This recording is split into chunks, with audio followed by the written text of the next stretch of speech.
Hi, everybody. Welcome to the Flawed Theology podcast. I'm Phil. And I'm Suzie, and we're asking the question, if your theology were wrong, wouldn't you want to know? All right, so we're recording this episode the day after the big solar eclipse. And, well, you had a better solar eclipse experience than I did because you guys went to experience totality. How was that? It was indescribable. And the photos that you see online do not accurately portray what it was like to see it with your eyes. Yeah. I did not know what it was going to be like. So you can have 95% totality and even 99%, and it still does not get you that experience of totality. It changes in that 1% to something completely different. Yeah. I told you it was indescribable. I'm having difficulty finding the words. Yeah. But it felt like a gift that the universe had given me. And that sounds so dumb. I know it sounds dumb. Yeah. But you didn't experience it, totality. I only got 89% here, so yeah, it was cool, but yeah, it wasn't the same. I mean, I watched some videos of it happening live, and you hear the crowd react, but yeah, oh yeah, it was like being at a sporting event. Yeah, like I heard some other people talking about it and how they were able to see other deep space objects, because of the moon and the sun being obscure, that you can now easily see them. And the thing that struck them was that you could see the perspective of how far away they were, as opposed to like how sometimes you can see planets. Like you can go outside right now and look up, and if it's clear, you can see Venus and Jupiter on any given night. But like something that happens during the total eclipse is different. Like you get a different perspective. Did you notice that? I didn't notice any other heavenly bodies. No. Oh, you didn't? Okay. Where we were, totality was only 90 seconds. Okay. But it felt like 30 seconds. It blew by. Yeah. I wish I could experience it all again to soak it all in. But you could see features all around. Like we saw flares, and it was so bright, bright.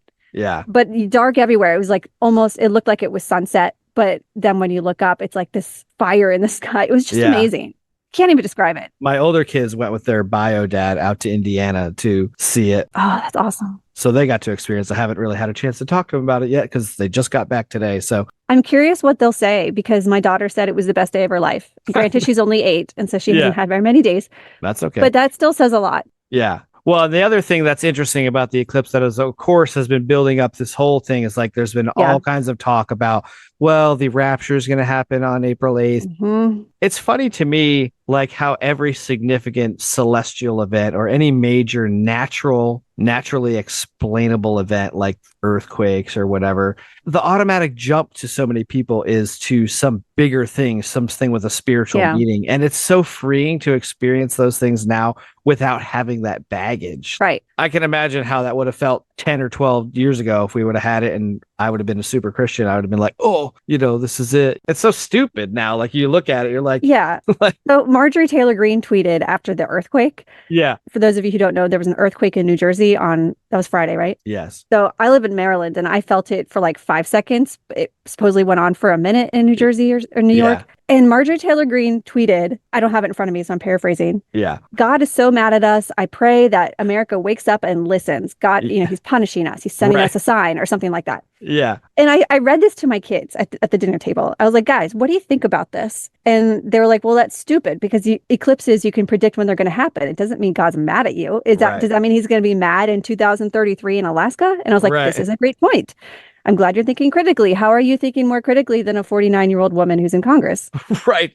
Yeah, she posted something about God's trying to get our attention. Yeah. But there was a massive earthquake in Taiwan, like not a week earlier. That was like a 7.4 or 7.6. Yep. Like huge amounts of destruction, but that doesn't mean anything. That doesn't matter. The eclipses that, will happen in 18 months, in South America that we won't see, those won't be prophetic. It's that narcissism. Right. Yeah. It's only American Christianity that matters. Nothing else is happening, and anywhere else in the globe counts for anything. Yeah. And this is really like a big flawed theology in real life. Like the whole eclipse thing, they talk about the rapture and like the apocalypse and, the judgment, everything's judgment. And then of course, today you hear crickets from all of those people that were talking about the rapture, or they're moving the goalposts to say, oh, we were spared. I wondered about that. The lady that put that big long post, I don't know if you saw it, the one she's like, I don't know everything, and then she proceeded to like word vomit about the cities of Nineveh and all that shit that was supposed to happen with the eclipse path and all that stuff. She came out already and posted as soon as the eclipse happened, saying it was just a sign, blah, blah, blah. The end isn't really here yet because, we don't know when it's going to happen, blah, blah, blah. Like, and no one picks up on that they're doing this all the time. Yeah. How many rapture predictions have there been? I think somebody posted some that there's been something like 74 of them since the rapture thing even started, which is only like 100 years ago. That's crazy. Like, these are all natural occurring events. Eclipses happen, I think, every 18 months in the world. When we can predict it with such precision, there's no way it's a result of the anger of a god. Right. Because I think NASA has the eclipses predicted all the way out to the year 3000. Wow. Yeah. We see the comments about how the eclipse was so miraculous. God is so good. He knows what he's doing. It's right. God's beauty, or Jesus is so great. This was his gift to us. Well, what about the Taiwan earthquake that killed all these people? Right. Yeah. If God is so good, what about that? Or the wildfires in Australia, like, all these things. There are all these them. There's all these things that happen every day. And if there's somebody that's in control, he's like really asleep at the wheel. And there's two sides, and they both consider themselves Christian. But there's the one side that's like, the eclipse means God's angry and he wants us to listen. And the other side is like, the eclipse is a gift from God and it's so beautiful and amazing. Yeah. How but if they can't both? Even agree, yeah, it can't be both. Yeah, it can't be both. Like, God's mad, but he's also giving us presents. Flawed. The whole thing's flawed.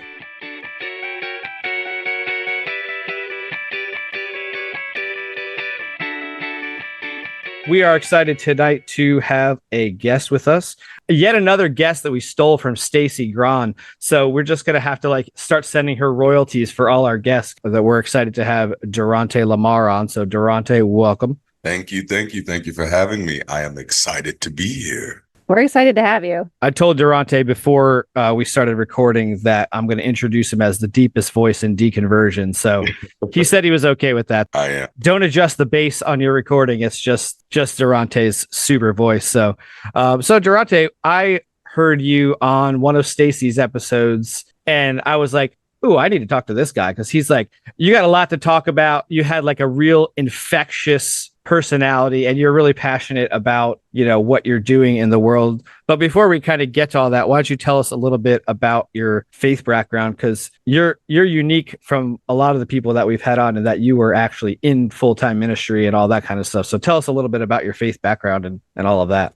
Yeah, I was one of those people. I guess I could call myself a part of the Joshua generation. And I think that's how I saw my salvation experience. I got saved very young, in very charismatic circles, in these circles where people are speaking in tongues, running around the church, laughing in the spirit and all that good stuff. Nice. And prophesying, that people are going to get houses, cars, and their husbands and their wives are coming and all that good stuff. And I was in love with it. I was infatuated with it. I can't be dishonest about it. Yeah. It was magical to me, because it was by contrast to what my family churches were, which they were Baptist and Methodist. This was like the God of superpowers. So I was feeling this guy because around this time I was into Dragon Ball Z and everything. And so this was like a God who could help you go to Super Saiyan. And I was I'm watching people do that every Sunday. Right. But I really did. I fell head over heels in love with the charismata. Or the charismatic movement, this idea that God is somehow active through people, that was very attractive to me. And that God can change people's lives. That was like, ooh, because I grew up in a type of situation where everybody's lives really did need to be changed. I really bought into this belief, and I don't think I realized it until after I deconverted. But this belief that without God, these people would be helpless. And I now realize how patronizing that really is and why some of that theology comes off very damaging. But I really believe that people could not change without the power of God, without the presence of God. And then when you don't believe in God, that's like, ooh, that's a doomy, gloomy way to look at the world. Right. So as a child, did you actually see people's lives changed and then you attributed it to God? That's a great question. And I want to answer that clearly. And that is, I heard people testify that their lives had been changed. But the more I begin to pay attention, I didn't see a lot of changed lives because then the same people you saw testify that their lives were changed this Sunday, you're literally going to see them like the next Sunday or the Sunday after that. And it's the same testimony. And then you're like, oh, either these people have amnesia or this is, like this is just suspension of disbelief. And we're kind of playing into this thing over and over again, which was a struggle for me my entire, even being in ministry, it was a struggle because even though I was captivated with the charismata, I still wanted to understand it. And I found that it was kind of hard to get understanding because you can ask 10 different people and they're all going to give you 10 different things and say that they know for sure that their thing is the right thing. And that was hard to navigate. Yeah. And where was this geographically that you grew up kind of? The Bible Belt, Southeast Alabama. Here we go. Okay. That's what I was kind of hoping you would say. Because I grew up like in New Jersey, but now I live in the South, but not the deep South. So I was curious. And were you in like an exclusively Black community or was it a mixed community? Ooh, great question. So at first it was exclusively Black, right? So the first little church I got saved in was a Pentecostal church.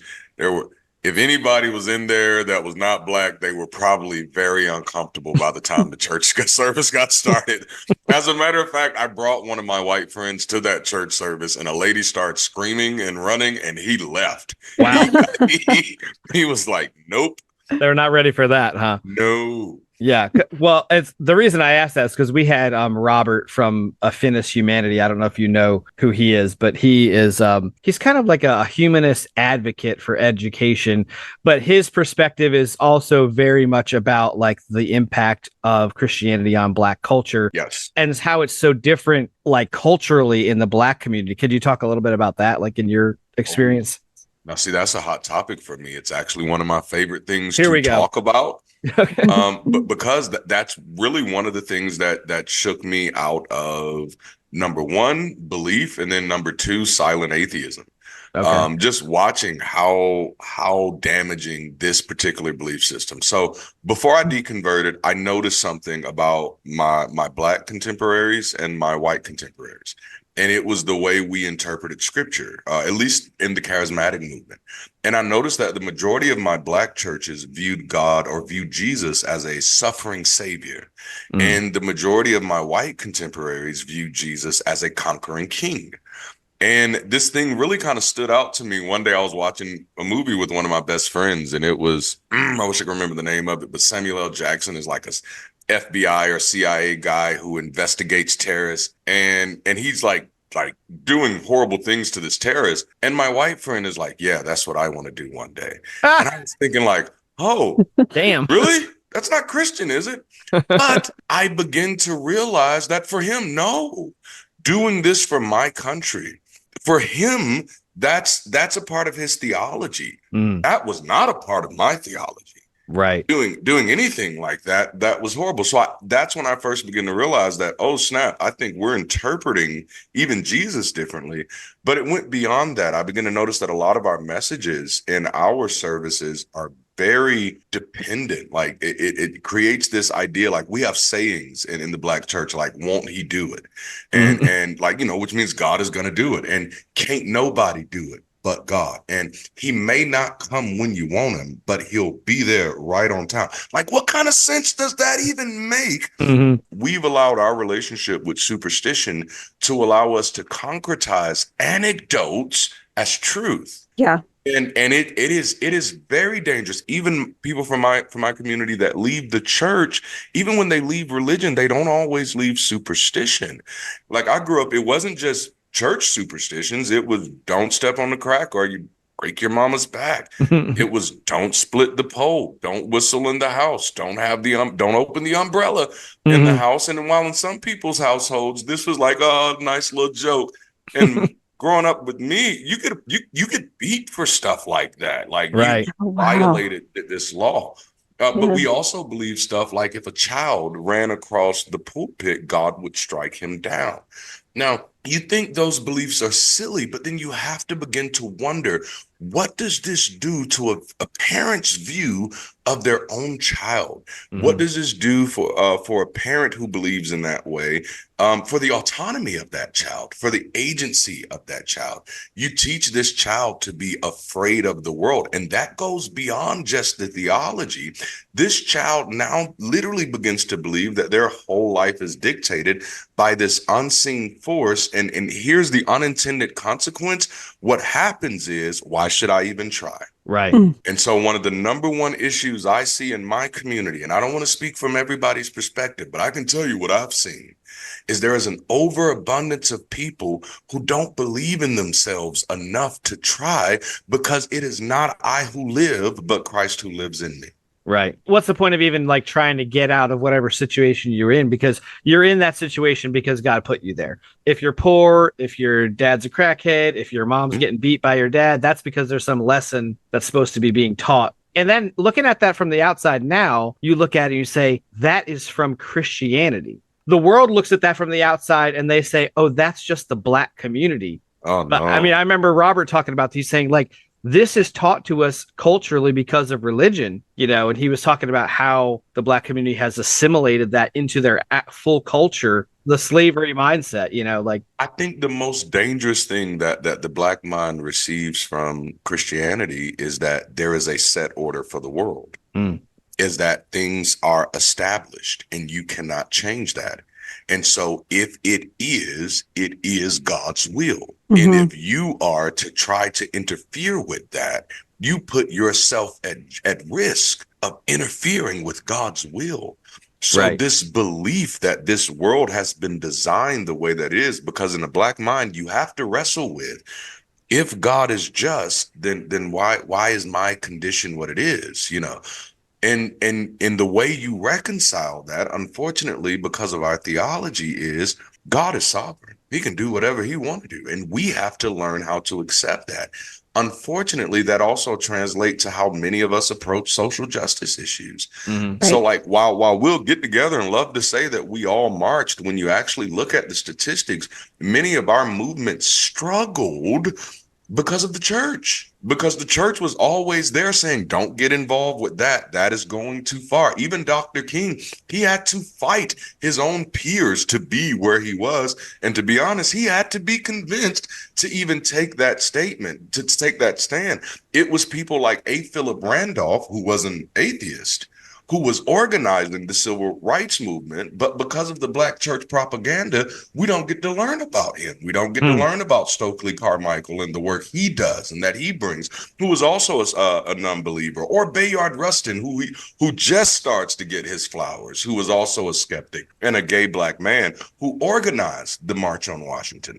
But the church was able to literally subterfuge this whole thing and say, oh no, we did this. We did this because we're such great Christians. And that's just not how the narrative actually went down. That's crazy, because those people that you just named, I've never heard of those people. Same. Wow. Can you repeat them all, actually? Can you just repeat all those names? Seriously. Absolutely. That's A. Philip Randolph, literally organized the civil rights movement. He was Dr. King's mentor. He's the one that goes to Dr. King and says, you need to do this. He was an atheist.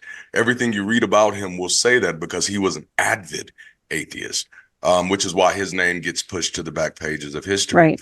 There is Stokely Carmichael, who was also called Kwame Ture. He was a Pan-Africanist as well as an atheist. He was the leader of SNCC at one time, which Student Nonviolent something. It's CC, but SNCC. And then the last one was Bayard Rustin, who they just did a Netflix movie on. He was a gay Black man who was absolutely skeptical in every way that it could be. He was a Christian by convenience, but he was the one who actually organized the March on Washington. But you notice that when you hear his Black history talked about, you do not hear our skeptics. For example, most people are familiar with the Harlem Renaissance. Most people don't know that whole movement was originally called the New Negro Movement and was orchestrated by a man by the name of Hubert Henry Harrison. During his time, he was known as the Black Socrates. He was also a Black atheist. But these people have been pushed. Their names have been hidden. I mean, but even W.B.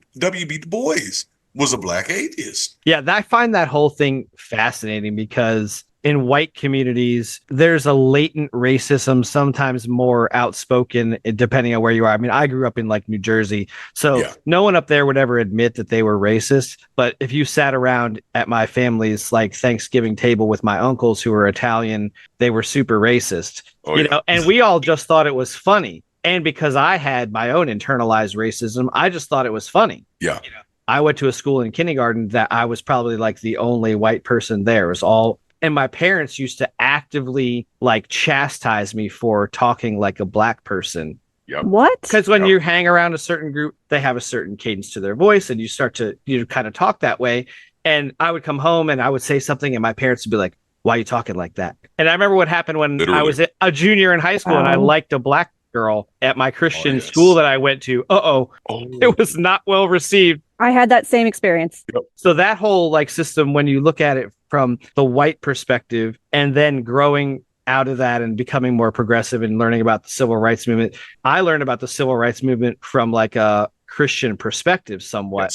You know, and when I was in progressive churches, Dr. King was put up on the big pedestal. But then you find out that he was kind of the voice, but he wasn't really the brains behind it, like you're saying. Like also, when we interviewed Robert, he mentioned that he didn't believe literally a lot of the things that Christians believe. Like, I don't think he believed in hell. He might not have even believed in the resurrection, but he kind of had to buy in to mobilize the black church. Well, see, and I can speak to that a little bit because here's a little secret. There's a high percentage of black preachers who do not believe what they preach. They themselves are kind of in chains to what their congregations believe. There are plenty of black preachers who would love to come out and say, hey, listen, there's no more sin. There's no more hell. One did. His name was Carlton Pearson. He was a mega pastor. He lost everything overnight.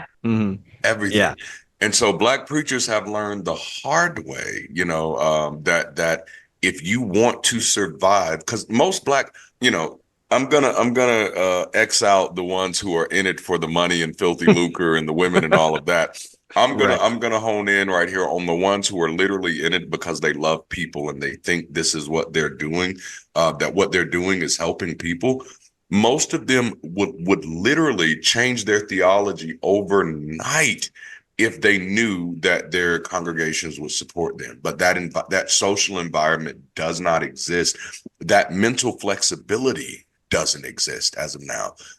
In the black church, our sermons are like, it's still Sunday school. It's still the stuff, you know, it's, I still tell people this is ancestor worship. In the black church, theology is much different than I see it in other churches. It's really what we saw grandma and grandpa do. And the reason why we'd be offended if somebody say, hey, this might not be true, because then at that moment, you're telling me Big Mom lied to me. And you better not be talking about my big mama like that. And it's because we haven't been allowed, we've not even had anybody to interrogate our faith in that way, to have these type of conversations. Yeah. Deconverting is very difficult for a lot of people. The deconstruction process is very hard, but it's for a black man like yourself, like Robert said, it was twice as difficult. When his black church family found out that he wasn't a believer anymore, he said it was worse than if he would have come out as being gay. Yes. Yeah. And so, like, talk about your experience there. Like, what were some of the precipitating factors that started to chip away at your belief? And also, first, were you a minister? Yes, I was a pastor. All right. So I've been started as a youth pastor, youth minister, and became a minister of music, worship pastor, and then eventually a pastor. I pastored my own church, Actually, I pastored 3 churches, one of which that I pastored while I was an atheist, but that's a whole nother story. I was trying to do the right thing. It lasted 3 months. I resigned. Yes, I was a pastor. And what did it for me, I often tell people I was a Christian on credit, which means the whole time I was engaged in this process, I understood that I had not had solid reason to believe yet. But I was willing to participate on faith. And my idea was eventually I'm going to run into somebody who's going to be able to help to answer some of these hard questions. It's like we have the same brain or something. I swear. Sorry to interrupt. No, I'm just I like love in it. awe. Everything you're saying is like, oh my gosh, this is my experience. Wow. So even in ministry for you, like you had like a certain amount of like head knowledge of the Bible and all and the theology and you could convey it adequately to people, but there was still something in there nagging you that was like, oh, I need someone to kind of put this last puzzle in piece so I can really fully believe this. I Like, wish I could say it was like one piece. It was so Yeah. many pieces. And it was 36,000 like the pieces. more that I went on, the more pieces it was. And so like I could never buy the inerrancy of scripture because everybody had a different opinion. So I'm like, this can't be inerrant if everybody thinks something different about it. At the very least, that means it's not even clear. Right. Right. But I could kind of rationalize that at the time by saying, well, the Bible itself doesn't make the claim of inerrancy. The Bible itself doesn't make the claim of it being authoritative. The Bible itself just literally exists as some books. Mhm. The inerrancy and authoritativeness, that's presupposed by what these preachers who I honored told me about it when they introduced me to it. Right. And so I could kind of scapegoat out of certain things for a while, but I was still hoping that somebody's going to tell me, like, can you explain to me how Moses is real and yet writes his own death? Right. Can you explain to me how Moses really lived in Egypt and was raised by Pharaoh and yet doesn't know Pharaoh's name? Or can you explain to me how we know that the translation of the Red Sea is inaccurate and yet we keep printing it? Yes. That seems dishonest to me. Absolutely. It's You the Reed know? Sea. Ooh. Yeah. How old were you when you had your first doubt? Like the first time you were like, wait a minute, this doesn't add up. Okay, here's the funny thing. I had doubts before I became a Christian. So my first doubts came when I got in trouble at school and I had an aunt that made me read the book of Genesis and then write the book of Genesis. And so my doubts kicked in at the talking snake. Soon as we got there, I was like, oh, wait a minute. This feels more like Hercules, like a story of Zeus or something like that. Right. And so at that moment, I was like, yeah, I think this is just something they read for like poetry or something, and maybe there's some good, it's like Shakespeare, sure. Right. But when I got to the Pentecostal church, then I was like, oh, well, this God moves people. So maybe there's something I'm missing. Mhm. Maybe there's a greater meaning behind this talking snake, or maybe there really was a time that snakes talked and I Right. just don't have enough information. But if these preachers are up here saying this with all of this audacity and these people believe it, then because at that time I'm still young enough. When I got saved, I was around 11 or 12. I'm still young enough to believe that people know what the hell they're doing. Mhm. And so I was just like, these adults, they know they would not be pretending. These adults would not be pretending. Well, after 20 years of ministry, I can tell you, yeah, they are. They are all pretending. And I know that because I've had to counsel many of them who are in the services on Sunday morning saying, I know I hear the voice of God and God is speaking to me right now. And he's telling me to tell you. Many of those same people I've had to counsel in private saying, why doesn't God speak to me? Mhm. And my question becomes, how do you deal with that dissonance? How do Right. you deal with at one point telling people that, hey, God is telling me to tell you this, and then you're in my office crying, bawling your eyes out, saying I'm crying out to God every night and he's not talking to me. Mm. And so then I realized that people are pretending. Yeah. Yeah, and that's the thing that most people don't know that goes on behind the scenes. And when you're in ministry, you see all that stuff. Part of me thinks, well, are they pretending or do they really believe it? Or is it a mixture? Like if you would have asked me, I was never a pastor, but I was a pastor's kid, and I grew up like in the church, and then I was a worship leader, a youth minister, camp pastor, that kind of stuff. There was never a time where I would have said I didn't believe it. No matter what crying out that I would have done with no answers or whatever, I would have never said that I didn't believe it. So how much of it do you think is that they believe it, but it's because they want to? And is some of it malicious where they're like, well, I say I believe it, so I have to live it that way? Well, see, I think they're pretending because they believe it. I know for me, it was, okay, I'm going to justify God by faith. So I'm going to do this out of faith. I mean, that's the invitation. And so even by doing those things out of faith, and I think there was a certain movement in the church that phrased it just right. The entire experience with Christianity becomes fake it till you make it. Like I don't feel anything making me lift my hands, but you're telling me to lift my hands. And if I lift my hands, I'll feel something eventually. Right. And truth be told, I will, because and it's nothing supernatural. There's actually a natural phenomenon that's taking place because we're singing together. My dopamine levels are rising. The cortisol is being released. My endorphins are running. But then someone is going to be there who's going to tell me, well, that's Jesus. They're not going to tell me that's biology, that's chemistry, and this is something you can do singing whatever the hell you want to sing. They're going to tell you this only happens when you're in the presence of this almighty Father.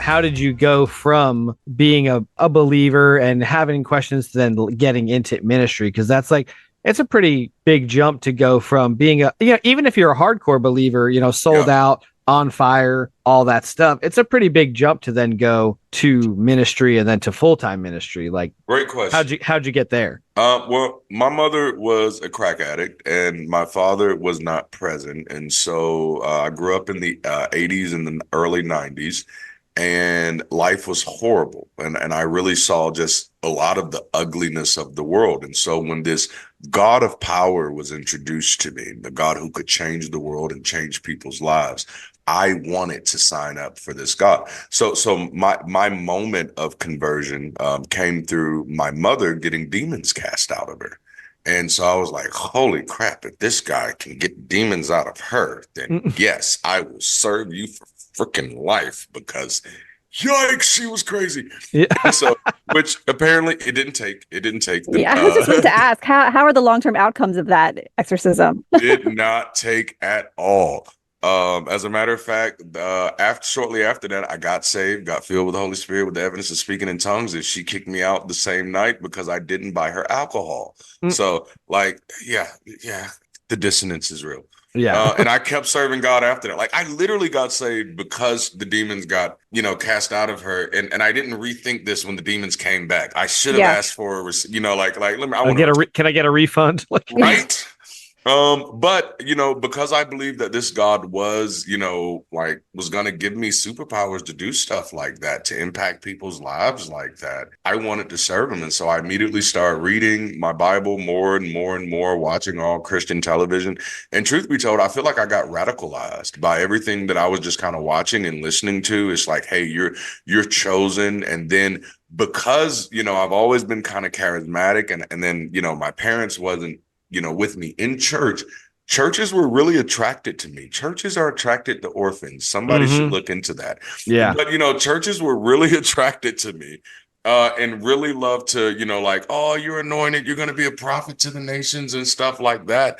And it definitely made me feel this sense of like, oh man, maybe this little insignificant Black kid from Alabama has a purpose after all. And it was like, my mom didn't have a purpose for me. My dad didn't have a purpose for me. I was like a non-factor for most of my family. So it was like, God has a purpose for me. And apparently that purpose comes with a title. And some people like these titles. It was infatuating. And so it was immediate. From the moment I got saved, shortly after that, I'm in my school with my Bible telling other people about this experience. I am praying for people. I've gotten other people filled with the Holy Spirit, with the evidence of speaking in tongues in the hallways and the corridors and the stairwells of my schools, middle schools and high schools, because I thought I was saving the world. And I thought I was fulfilling God's plan. But the hard part was the whole way through, I just kept having these moments of watching things to say, well, that doesn't make sense. And like, why are we doing this? It was an interesting journey. So it's like a lot of like you almost like self-indoctrinated yourself because it gave you an identity. Yes. Like where you didn't have one before. Of course, you're going to logically go into a profession that can take it to the world. That makes perfect sense because that's who you are. But you always had this side of you that intellectually was measuring things and weighing things and processing things and realizing that things didn't add up. did you have any kind of guilt or shame about the doubts that you sometimes felt? Speaking from experience, because I also had doubts starting very early and continuing through adulthood, and I tried to fake it until I made it. I never, ever made it until I decided to stop faking it. The shame kind of went away after that, but it was present for like the first 37 years of my life. I would say that the first 28 years of my life, I definitely had it. And a part of it, it was the voice of family, friends, and other ministers who had told me that my curiosity was anti-God. It was heretical. It was demonic. It was devilish. I was labeled the Antichrist the first year I was saved. Like it was a rough experience. And so I really began to, kind of believe that, Durante, these thoughts you're having in your mind, that's really the devil. This inquisitive nature you have, that's really the devil. And if anything pisses me off about my relationship with Christianity, it's that. It is that, because when you rob a person of their ability and even desire to question, you rob them of their capacity to engage intellectually with the world around them. And it was like that's what I woke up from. I was like, you freaking robbed me, or I robbed myself even of my ability to understand what the hell I'm living through, which is why I've been making all of these horrible freaking decisions, because I'm not critically engaging the world. And once I did, it was like a breath of fresh air. So it was like, fuck shame, fuck guilt, doesn't matter anymore. I want to be free, and I have kids, and I don't want to condemn them to what I lived through. Yes. The euphoria that I felt when I deconverted and gave myself permission to think whatever I wanted, to research whatever I wanted. Nothing was off limits. That was the kind of euphoria that people say they get from being saved. And I grew up Lutheran, so I never had, I was never saved, because that wasn't a thing that we did. Right. And so I never had that experience. But that was my moment of being saved from religion. Yes. I think it's so funny what you said about curiosity. They said that because you were so curious, you were the Antichrist. I have no words for that. That's incredible. I wonder if that's unique to the Black church too, because in some of the churches I grew up in, they like to pretend that asking questions was okay. Yeah. Oh, you want to be like a Berean, and ask all the questions and don't just take the pastor's word for it. Go home and search it for yourself. But if you actually did go home and search it for yourself and then came back with a question that wasn't in line with the theology, well, then you're the Antichrist. Wait, you told me the question, but then if I don't come up with the same answers as you, then I'm wrong. I'm doubting. I'm not living by faith. When I was growing up, I was always backsliding, Always going backwards. So you get into ministry. Talk a little bit about the different kind of ministry things you got into, and then where were you as far as ministry when the cracks started to really get too big to handle? Well, I can tell you the first big crack. The first big crack, I was a associate minister at a fairly large church, and I was also the youth minister of music. And at this time, I was about 17 years old. And this was a fairly large church, and it was a mixed church. Like a lot of folk, it wasn't just white and black. It was Hispanic. It was Italian, which I know is white, but not always. There was a time. I claim Italian, not white. Just right. To keep me out of trouble. Keep me out of trouble. Right. And so it was actually a beautiful church experience, and that church was very much charismatic. They brought in people like Benny Hinn and Rod Parsley to preach and stuff, and they believed in stuff like healing the sick, raising the dead, and things of that nature. And I also believe that. I read up on people like John G. Lake, Smith Wigglesworth, Lester Sumrall, and I was absolutely, because again, I like the God of power. Now, if your God didn't have power, then I had no reason to believe in it. Right. So this God of power was attractive to me. And so reading these stories, believing nobody will lie about these things, right? So reading these stories about people raising people from the dead and holding the bubonic plague in their own hands, and the disease dies in their hand. That was the story of John G. Lake. He did it. Lester Sumrall goes into a funeral and pulls a man out of the casket and throws him against the wall. And the man starts walking and comes back alive, like Weekend at Bernie's, but better. But, so I bought into these stories, and my pastor was preaching these stories, and he was a great man from Chicago, and I loved him. And then he died while preaching these stories. He was in the middle of a series where he was adamant about God's gifts were back and in full effect. And we should be raising the dead. And when he was preaching this series, people were getting healed of all types of illnesses that couldn't be verified. But, I wouldn't have explained it that way then. Right. But people were getting healed. Then he died. I got that call around 6 o'clock in the morning because I was just getting off of work from Walmart. I was an overnight stalker. And so make sure I say that, stalker, not stalker. Right. So I get the call. I get the call and they're like, hey, Pastor David has died. And I'm like, okay, when are we going to raise him up? Right. That was a non-starter. Nobody was going to raise him up. Wow. They were immediately fighting over who was going to be next to take his position. Mm-hmm. And I remember going into my prayer closet that day and like crying for like a straight hour because I couldn't understand how all of these people just the previous Sunday, Pastor David died on a Monday, so that was just yesterday. All of these people were crying at the altar but talking about how they believed God was able to do these things. And we had just saw someone healed of glaucoma and all this other things. And none of those people who had participated in these moments prior were ready to engage this healing opportunities, this resurrection opportunity. This is what we say we believe. And I mean, we said we believed it. This was an every Sunday thing.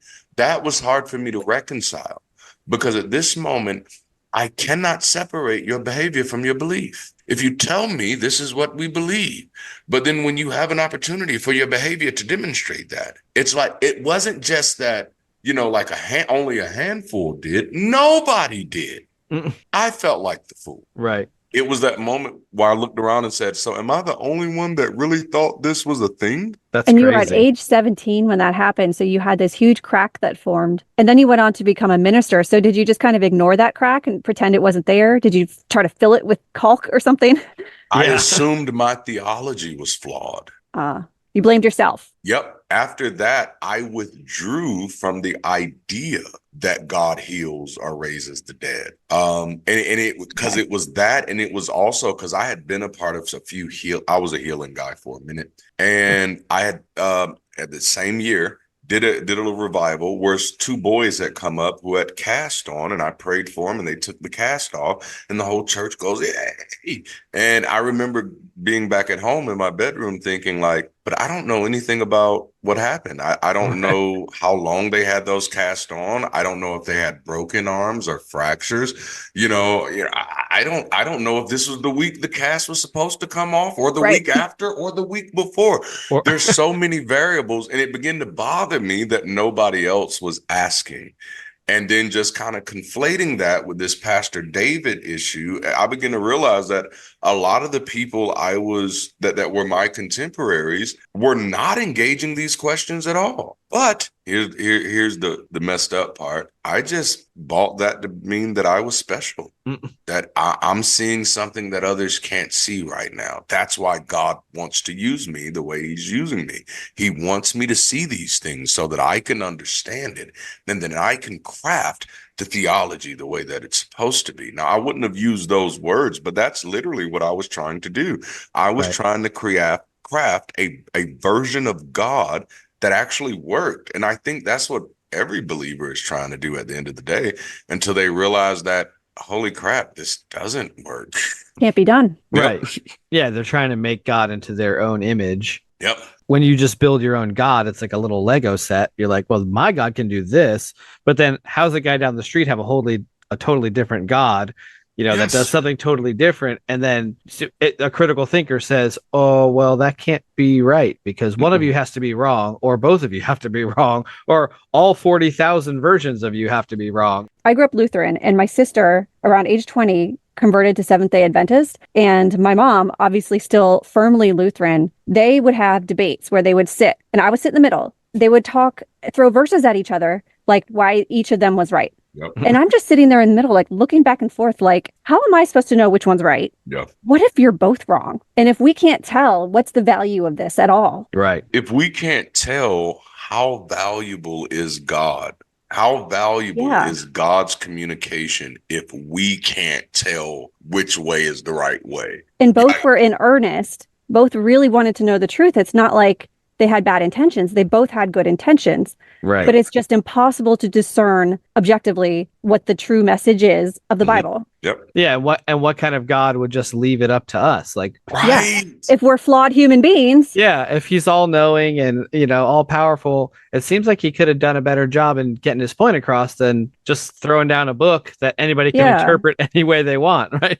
That was definitely a thing for me in my latter years as a pastor, especially as I just kind of left the Bible first. It was just like, wait a minute, if God wanted us to have a Bible, why didn't he give it to Adam? and then after, man just messed up everything, apparently, why not give it to Noah? Right. And then you had a chance to give it to Moses and you only give him 10 commandments. And then Jesus was on the earth for 33 years and he never writes a book. Yeah. And so it's the more you think about it, this guy isn't very competent. He's not I'm a project manager by day.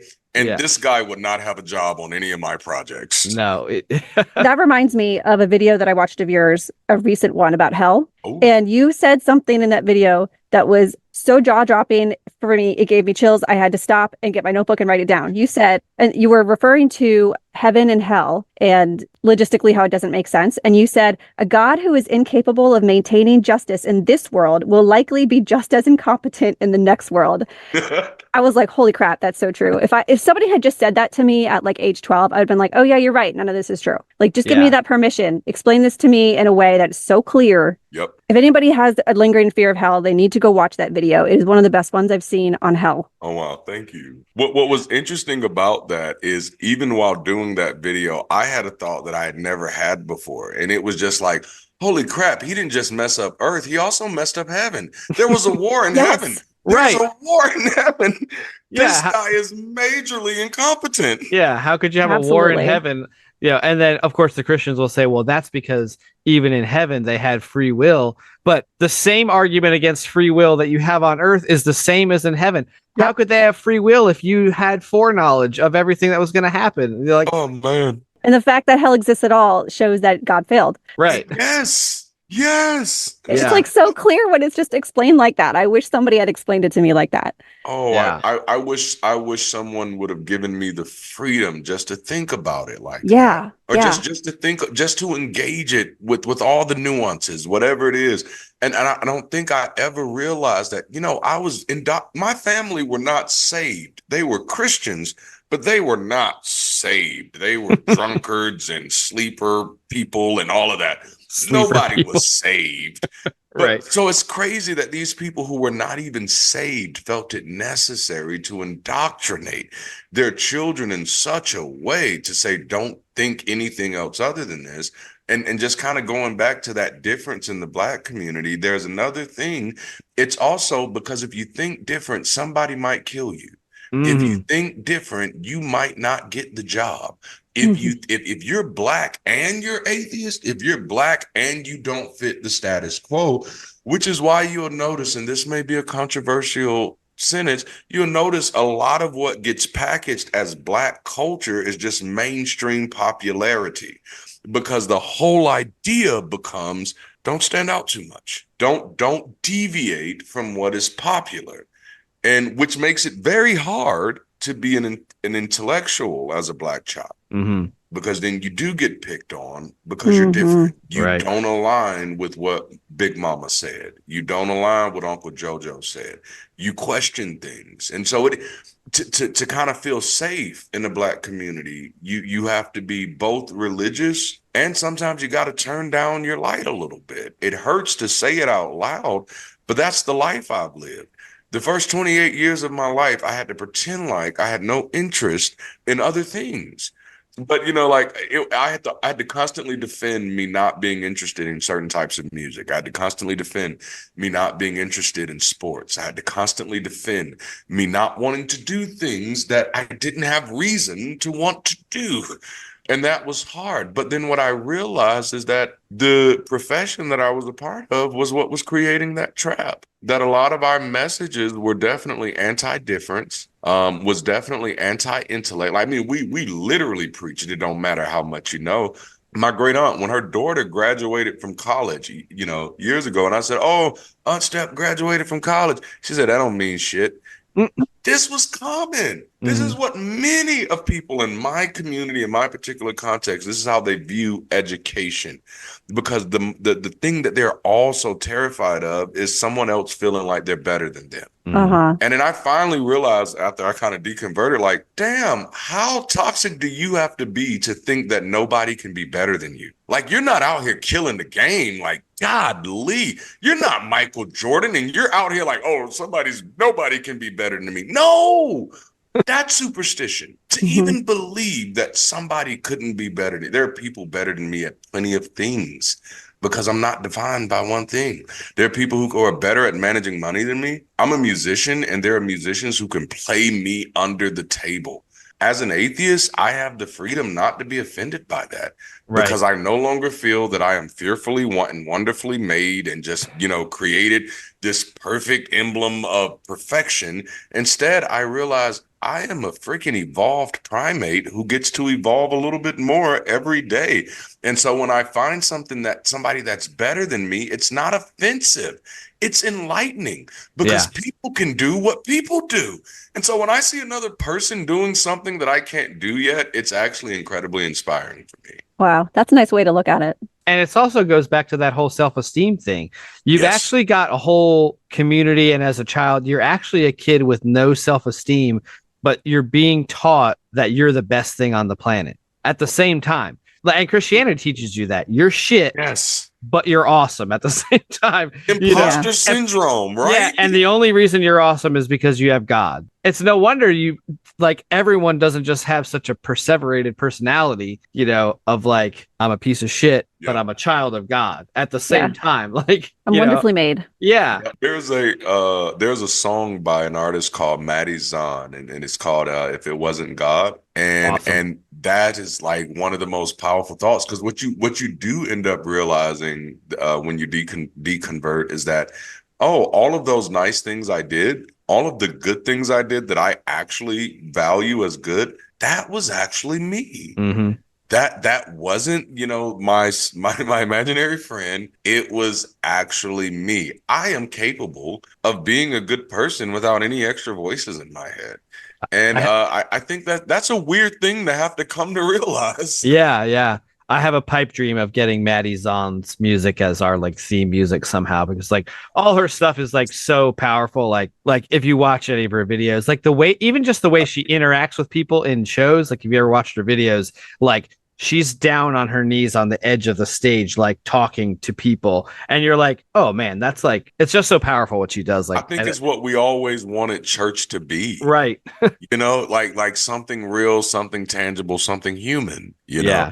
And Maddie does a great job of really pouring that out there. It's beautiful. Yeah, she's awesome. So you mentioned kind of some of these cracks. Was there, a lot of people say, that deconversion and deconstruction, it's a death by 1,000 cuts, which you kind of alliterated to. Was there a final cut that kind of just put you over the edge? Yep. The death of Trayvon Martin and Mike Brown in the United States, and me watching my contemporaries commercialize it. By that time, I was rubbing shoulders with a lot of major players in the Black church, and many of them went out of their way to commercialize this event. They preached sermons about it and crafted entire sermon series about it, created really fancy flyers about it, which is why I'm so good at flyers, church planning 101. This is something we had to do. Right. But when it came to coming to the table to talk about how do we prevent this going forward, how do we build infrastructure in our community, how do we attack education issues in our community, there was no conversation. The conversation was, let's just pray and trust God. And then you even found, what I found to be even more insidious, was that even though we were willing to commercialize it, most preachers did not have a real opinion on the matter whatsoever. Were not capable of having thoughts. And that sounds odd unless you've ever read Carter G. Woodson or Booker T. Washington, which are both figures from the early 1900s, and Carter G. Woodson is the father of Black history. But they both had a lot of strong opinions about the Black church, and none of them were good. Because what you ultimately end up getting, and this is a nice way I can see it, is D-level students who get an opportunity to be popular. And that's what a lot of our churches have allowed. And that's what has created so much pseudo intelligence and pseudo confidence in a lot of our communities, because at the end of the day, it's not grounded in nothing. And I saw that firsthand. And it wasn't just in the way that they mishandled that. What I realized is that even when they were trying to be sincere, they had no ability to grasp the issues. That was frightening for me. When you say they commercialized it, what was the message that they sent? Because like that was really powerful for me too, because it actually a lot of the whole Black Lives Matter movement was enlightening to me in my own racism, my own entrenched racism that I didn't realize that I had. So I'm curious, like, what was the message that they were sending? What were they selling? It kind of goes back to an earlier point that that we discussed, and that the message was, we're down for the cause.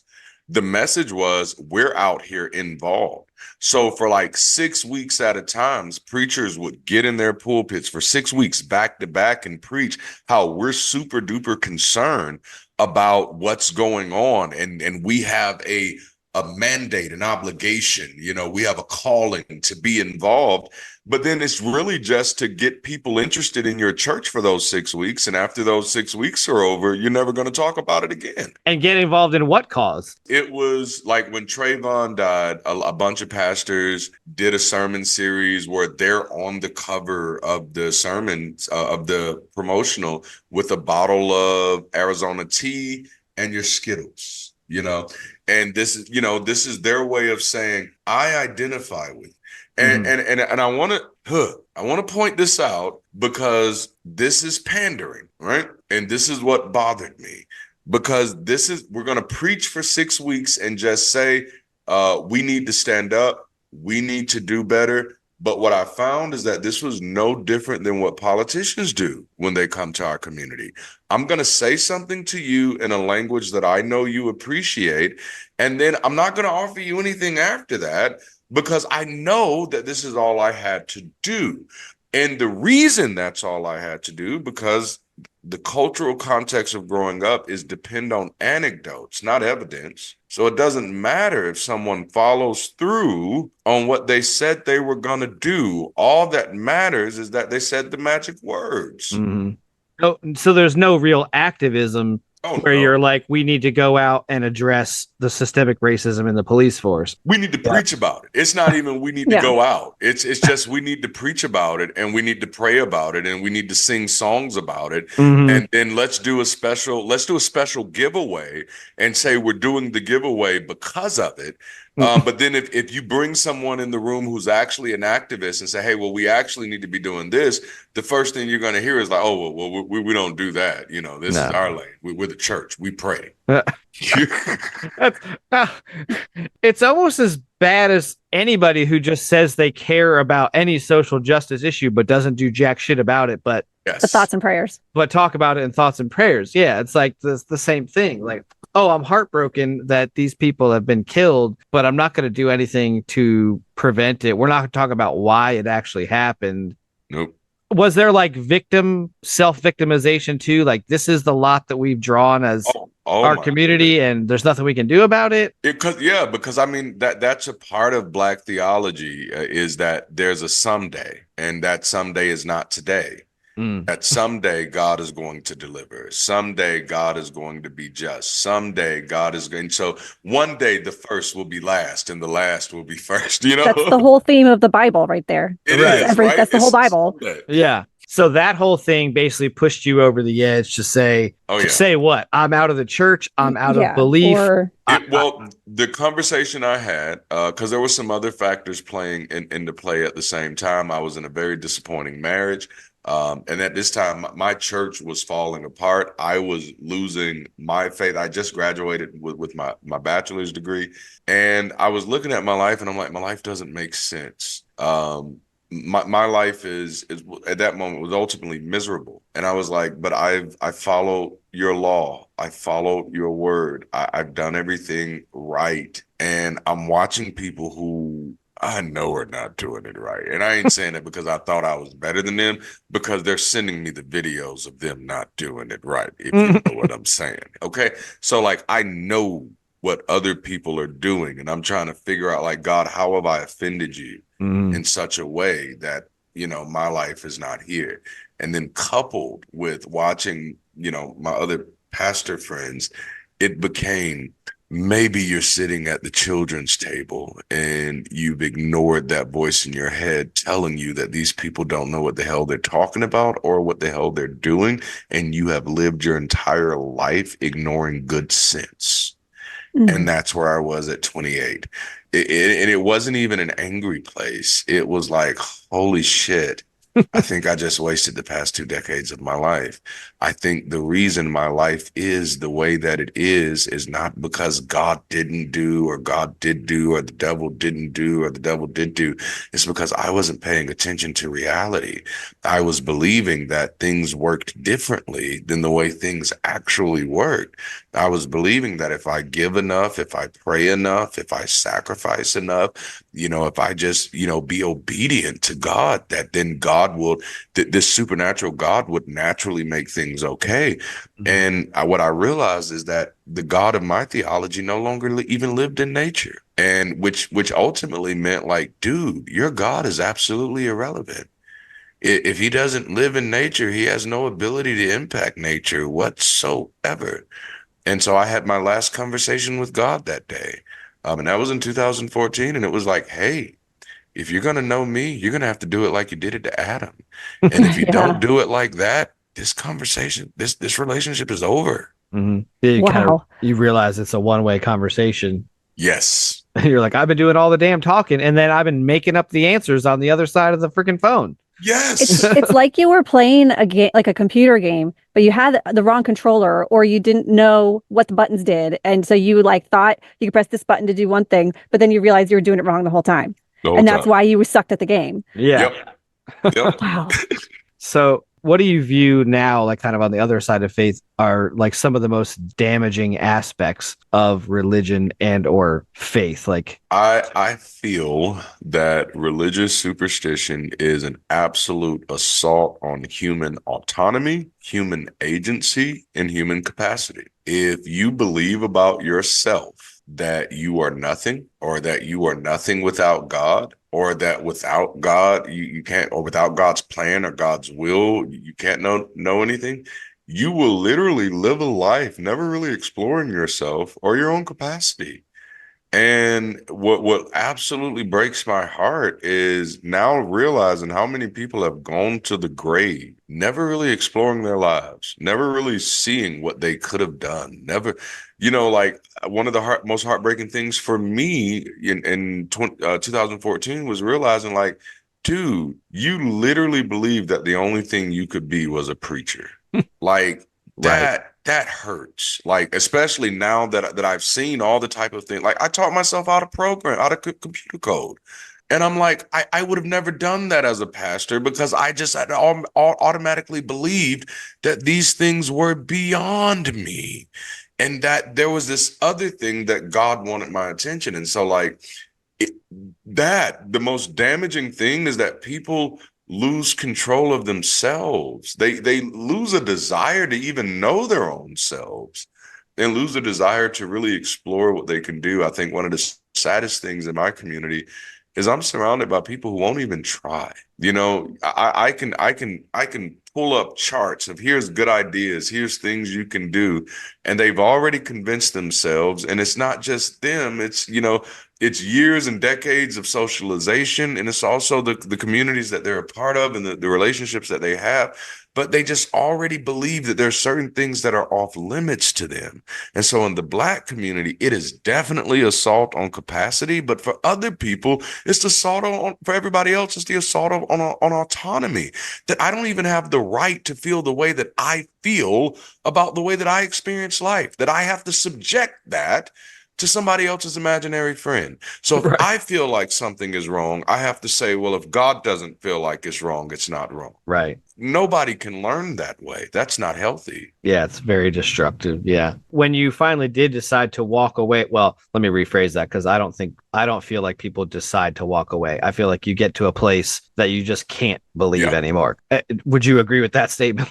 Oh, absolutely. So when you could not believe anymore, what was did you have any kind of fallout from that? I think I'd call it more, well, hold up. I did have a big fallout. Like, I almost lost my freedom. And that was before they even knew I was an atheist. They just knew I believed differently. At that time, I had decided to stop pastoring, but I was still working for a Christian organization. So I was working for the Southern Baptist Convention at the time, which was a weird pivot. But I thought it would be safe. That's a weird thing. Just saying the words doesn't even sound right. Right. But especially considering what's coming out in the Southern Baptist Convention recently. So yes. Yeah. Well, as soon as they got wind that there was something different about my belief, and I think it just has something to do with Santa Claus. I got fired in like one of the most like heinous ways, and then like got accused of a bunch of crimes that I didn't commit. Oh, Jesus. But for 3 years of my life, had to live like I did, because that's how long the court case took.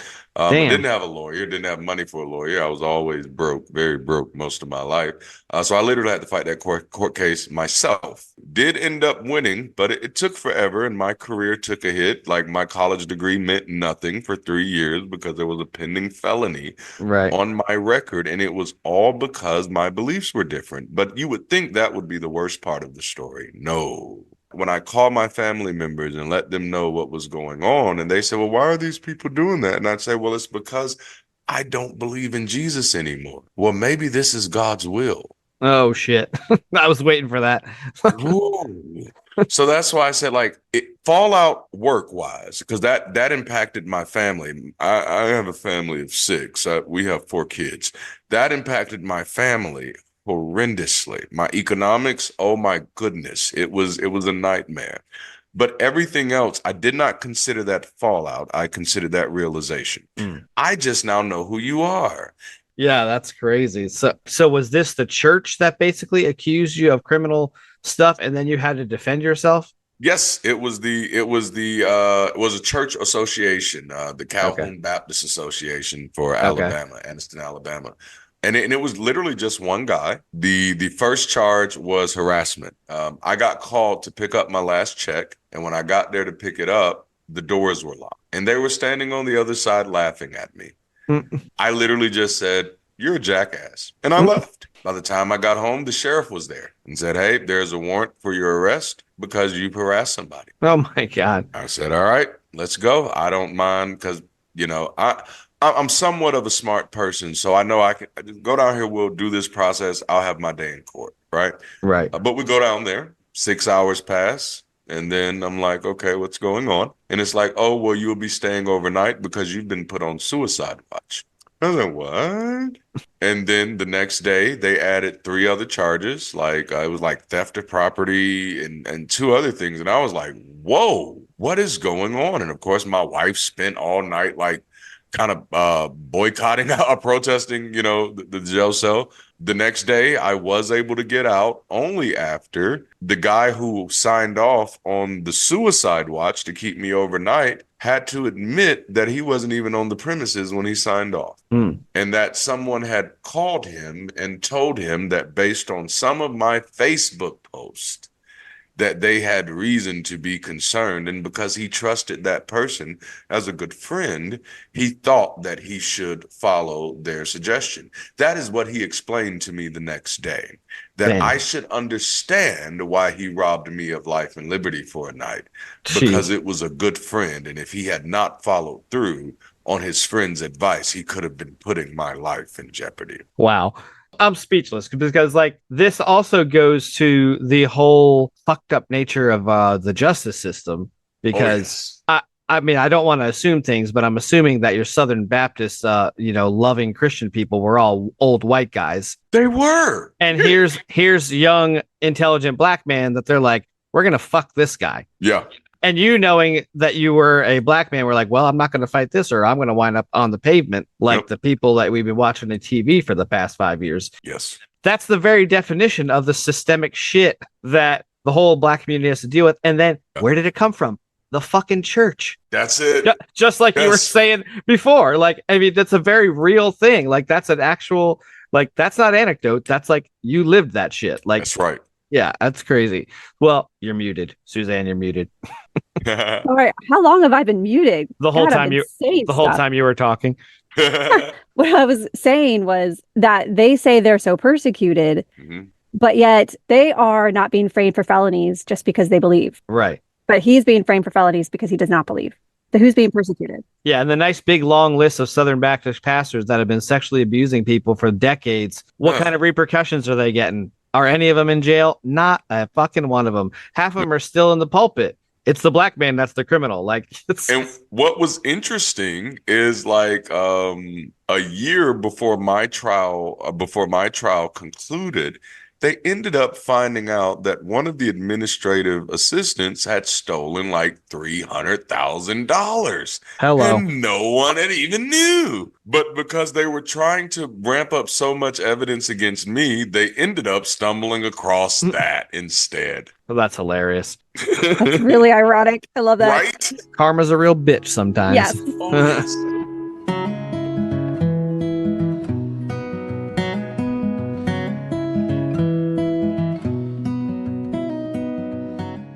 Let's transition to kind of like your life now as a, kind of a in the deconversion space. You have like a lot of different content in the bio that you sent me. I didn't realize this at all, that you've written several books, and then you've got a YouTube channel. Like, talk a little bit about your YouTube channel and kind of like what you're trying to accomplish there. It's really for me to just breathe, because I've lived as a closet atheist for 10 years, for an entire decade. I've only had these conversations with my wife and my children, which the beauty is I have a whole house filled with non-believers. So it's very comfortable here for me.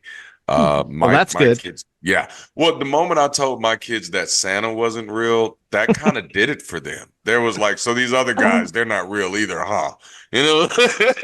Was your family Christian this whole time that you were in ministry, or were they all just like, oh, that's how daddy pays the bills? Everybody were believers, because in the black context, it's, it's the head, whatever mommy and daddy is, everybody else is. But the moment that daddy deconverted and mommy deconverted, it just gave our kids the freedom to be honest with us. Okay. It gave them the freedom, because it was like, okay, mommy and daddy are not going to be mad at us if we say this. And so it was like, hey, we didn't really believe it anyway, which made sense, because when I was their ages, I didn't really believe it either. I had to be kind of coaxed into it. And we had made the decision that obviously we weren't going to do that, Right. If they would have chosen to believe something, I want to say I wouldn't have tried to talk them out of it, but I don't think I'm being honest there. Yeah. So was your wife, did she deconvert along with you pretty easily, or did she kind of fall, did she lag behind? Well, all right. So wife number one did not. Okay. My departure from the faith cost me my first marriage. And I don't want to say that in an overly traumatic way. I was not very heartbroken over that. It was like, yeah, this isn't gonna work. I don't believe this, and I'm not gonna live a life where I pretend to believe it, at least not at home. I'll pretend to believe it for a paycheck. Oh my goodness. At that moment, I was like, I gotta get paid. I got kids. Right. But so wife number one, no, she, to this day, she is still like, you are the devil, you're the Antichrist, because you don't believe in God anymore. and it took me forever to get custody of my kids because of that. Because we have 2 kids together, and then we have a blended family. My new wife had 2 kids, and my other wife had 2 kids. And I say new wife, and it's odd because we've been married 9 years now.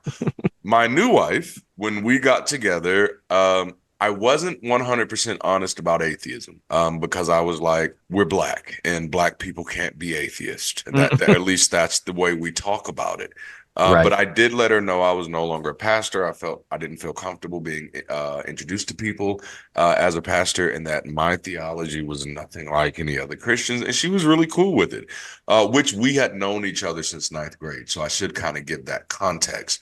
But she had her whole relationship with me had been, he's a Christian, he's a preacher. And then she was like, not only is he a Christian or a preacher, but he's like a stern one. He's very strict, you know.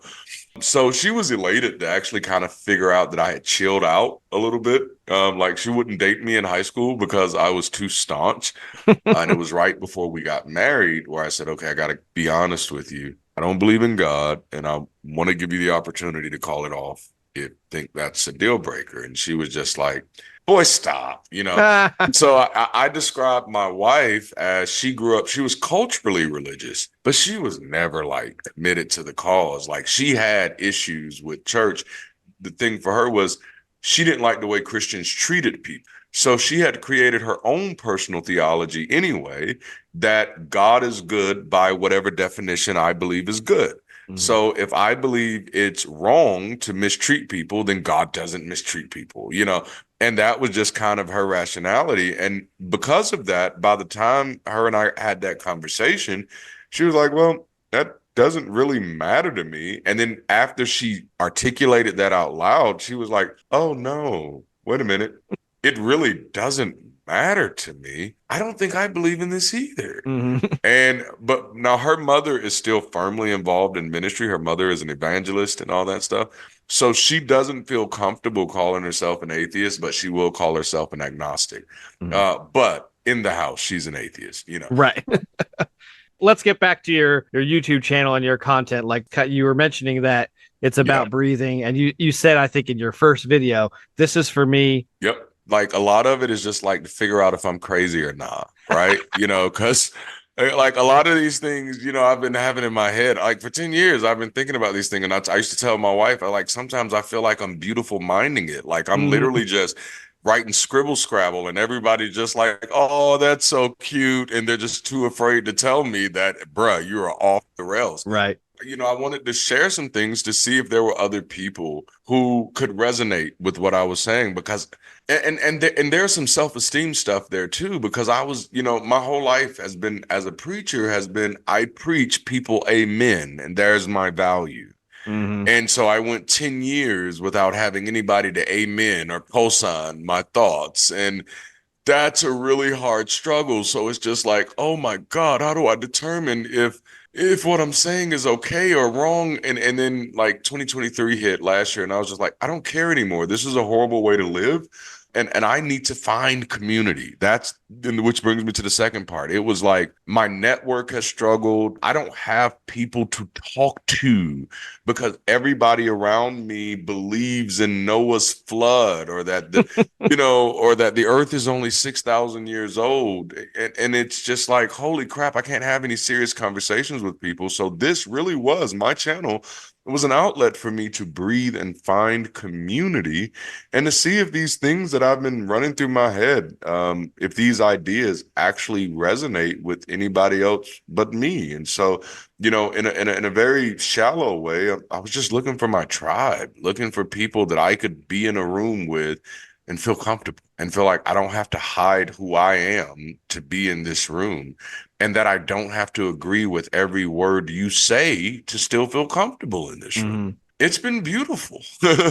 One of the things you lose when you get out of Christianity is that community. Yeah. Because it's ready made, you know. So then when you get out, it's like, okay, well, how am I going to build this again? And most of us have never really been taught how to actually build a community because it's already there. You know, you had a little experience because you were like a church planter. So building a community, even an online one, that then eventually translates into meeting real people. And that's what's awesome about being on podcasts and stuff. Is like, we've heard so many people's stories, and they all in some way, shape, or form just echo our story. So it's a validation. Yes. You know, there's millions of people that are deconverting and deconstructing their beliefs because of the internet. Yeah. You know, the internet basically fucked God over big time. You know, like he didn't see the internet coming, apparently, in his omniscience. He should have been much more concerned about the internet than the Tower of Babel. That's for sure. Yeah. Should have killed off Al Gore when he had the chance. You know? Al Gore.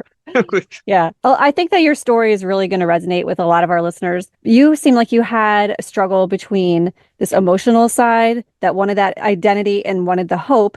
And then you also had this really analytical side. Yes. that was fighting that. And for a long time, the first part won. And then at some point, the other part took over.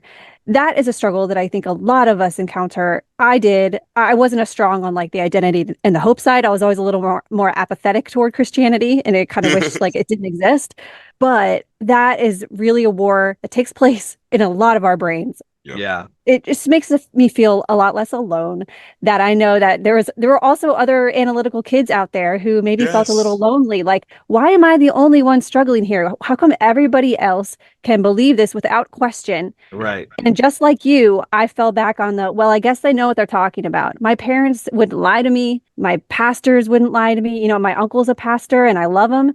And there's no way he would be mistaken about this. That kept me going for a long time. Right. But it wasn't enough. It was not enough. Well, it's interesting because like that whole when you learn about the concept of cognitive dissonance, Yes, that's really what makes things start to crumble. Because when I learned that term when I was deconstructing, I don't think I even knew I was deconstructing at the time. But someone used the word cognitive dissonance, and I was like, "Well, what the fuck is that?" First of all, I'd never heard of the term at all, and I was a psych major in freaking college. Of course, my Christian college never heard cognitive dissonance. They don't want you to know about it. That's why. No, of course not. You know, so like I heard about it's that tension of holding two conflicting ideas and then somehow just making your own resolution for it. And eventually that causes some real problems. Yeah. That's all that's happening with people is they're realizing, oh, well, what I thought was true and what is actually true in reality are two very different things. At some point, you have to pick which one you're going to go. Like, are you going to pick the faith that has no evidence, or are you going to pick here's how the world really works? And most people on the deconversion side have picked how the world really works. Show them what they've won, you know? That's right. Suspension of disbelief. I was sitting in a drama class, drama 101, and the professor said, yeah, there's this thing we do called suspension of disbelief. And I was like, oh, what's that? And it's like when you give yourself permission to believe something that you know isn't true. And I was like, oh, I think that's what I'm doing. Oh, no. You're like, they're talking about acting. You're talking about, oh, shit, that's my whole life. That's my whole life. Wow. Yes. I never related those two before, but yeah. And you're doing it subconsciously. And that's the whole thing. It's like you've been programmed to do that. You know, we were talking earlier about the eclipse, you know, from yesterday and how much crazy shit has been circulating about the eclipse. And I would have been one of these people. I mean, I don't know that I would have been that cuckoo to think that the intersecting lines of the eclipse meant that the rapture was going to happen at that X, because that seems fucking dumb. But I had some pretty high level rapture anxiety. Yes. Which I'm sure in your community was the same too, because the rapture is a big old thing. It's funny to watch, but it's also so disturbing to watch that there's like perfectly good, rational people that go to work every day in high level jobs and teach kids and raise families, that they actually thought and are continually thinking, well, the world is going to come to an end and I can't fucking wait. Yeah. It can't end soon enough. Yeah, it's just crazy to me. Like, and there's another side to that. Like, and that was something that shook me out of silent atheism, realizing how many people, if like a being came and said, I'm going to destroy the planet, realizing how many people would sign up to be on that being's side. I was like, holy crap, this is scary. But then another thing for me, again, coming from that Black context, you know, in my community, we have a lot of issues with absent fathers, or at least that's the story. And so then when you consider moments like this, I encourage people to consider that nuance, that you have a whole church who is waiting for the return of its absent father. And when you're dealing with the people that has been their reality, that has been their lives, it actually makes them more accepting of a pattern of behavior that is intolerable, because this now excuses absence.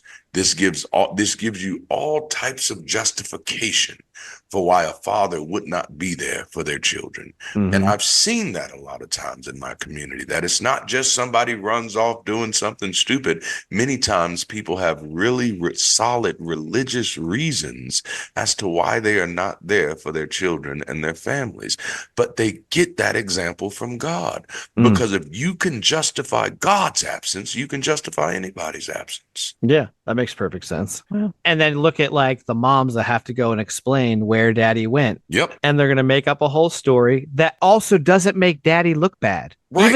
Even though dad's a piece of shit. Yes. He might be. Yes. But mom's got to make sure that, you don't have a bad view of your dad because culture again. Yep. And then you do the same thing with God. Like, what all the bad shit that God did? Well, that's okay because he's got a big God plan. can drown kids because he's God. Right. He can do that stuff. He had a bigger plan, and all that stuff. I wish I had a bigger plan so I can get away with stuff. I know, right? I always like to ask people, like, what advice, or do you have any advice for people who are questioning their beliefs, and or do you have like resources that you have found to be helpful that might be helpful to other people? So, okay, this is a funny resource, but I think it's amazing. Crash Course. There's a YouTube channel, Crash Course, and they just have a little bit of everything: philosophy courses, astronomy courses, a little bit of everything. For people who've had questions, I suggest there's a lot of places to find those answers, but Crash Course is a good place to start, especially their course on philosophy, because they go through so many courses about logical fallacies, about people who've made arguments for God, arguments for heaven, arguments for hell. All of their videos are less than 10 minutes. And it's really helpful information, and there's no agenda to get you not to believe or to believe. They're just sharing the history of information. And so I've found that very helpful for people of all ages. Advice? Okay. Where do I start? Now let me stop. The biggest thing is, it's just like, hey, perfection is a fucking mythology. Doesn't exist. You are literally a fucking primate on this planet learning. And so that's the best you can do, is like literally learn. Don't hold yourself accountable to things that you have no evidence of being. In perfection, we have no evidence of anything perfect ever. And the reason I say that is because what you will find often is the biggest challenge against intellectual development is the fascination with perfection. The moment a person either becomes afraid of not being perfect, or they become afraid of someone knowing that they're not perfect. And either way, it keeps them from taking the risks that they need to take in order to learn. It's like playing Super Mario Brothers, and you get to that hole for the first time, and you're so terrified of falling in that you don't even try. And that's where a lot of people live at nowadays, because they're afraid you're going to see me fall. And the truth of the matter is, we're all out here falling. There is not one of us out here that are out here not falling into a hole at some point. right. And the truth of the matter is, the people who do the best in life have fell in the most holes. So at some point, you just got to get used to it and be willing to learn from it. That's really good. I feel like you're talking directly to me. Yeah. I needed to hear that. Yeah, that's good You're a stuff. perfectionist. There's your amen. We'll give you an amen. You haven't had Amen. one for 10 years. Put that on your amen tracker.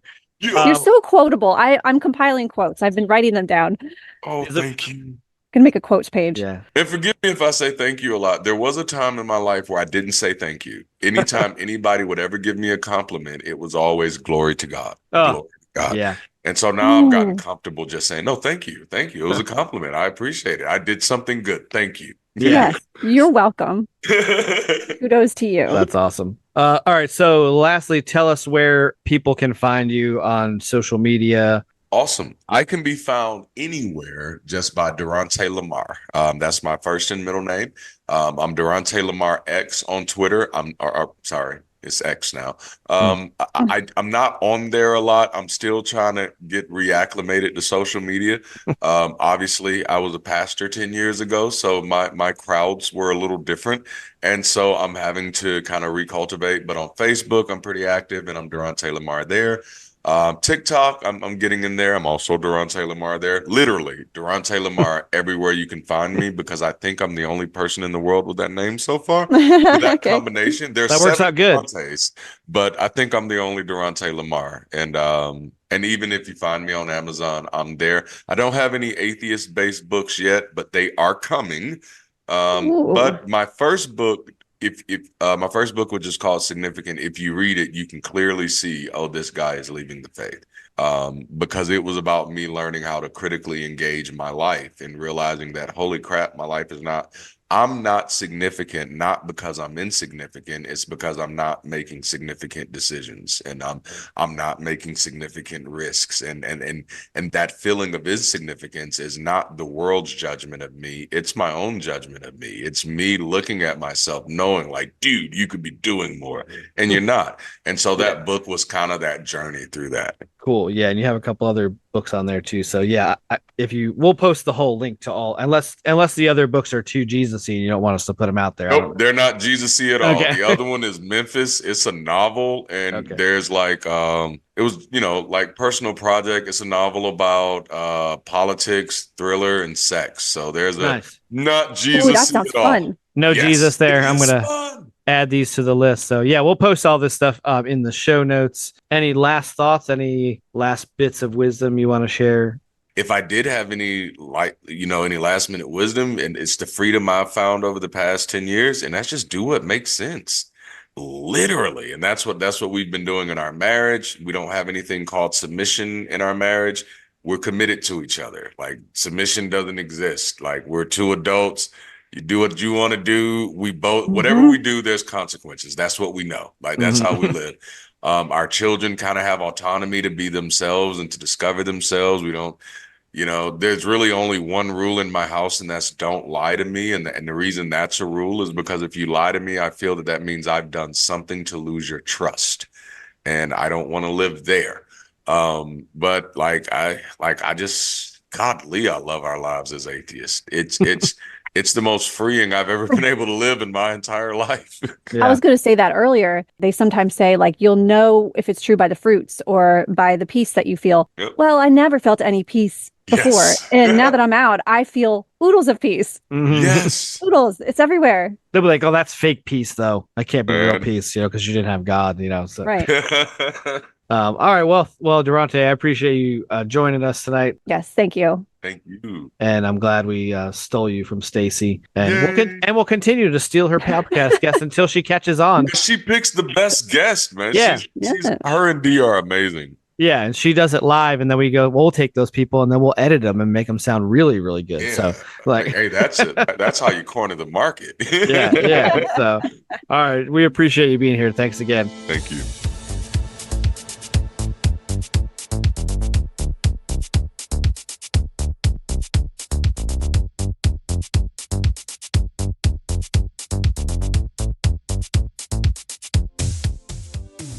Thanks for listening to this episode of the Flawed Theology Podcast. I'm Phil. And I'm Suzie. Tune in next time where we will continue to tackle the question, if your theology were wrong, wouldn't you want to know? Be sure to join us on our Facebook group, Dangerous Questions, and follow us at flawedtheologypodcast.com. Subscribe wherever you listen to your favorite podcasts. Rate and review the podcast on Google, Spotify, Apple. Those reviews are really cool, and we like to hear from them. So until next time, keep asking the dangerous questions. See you next time.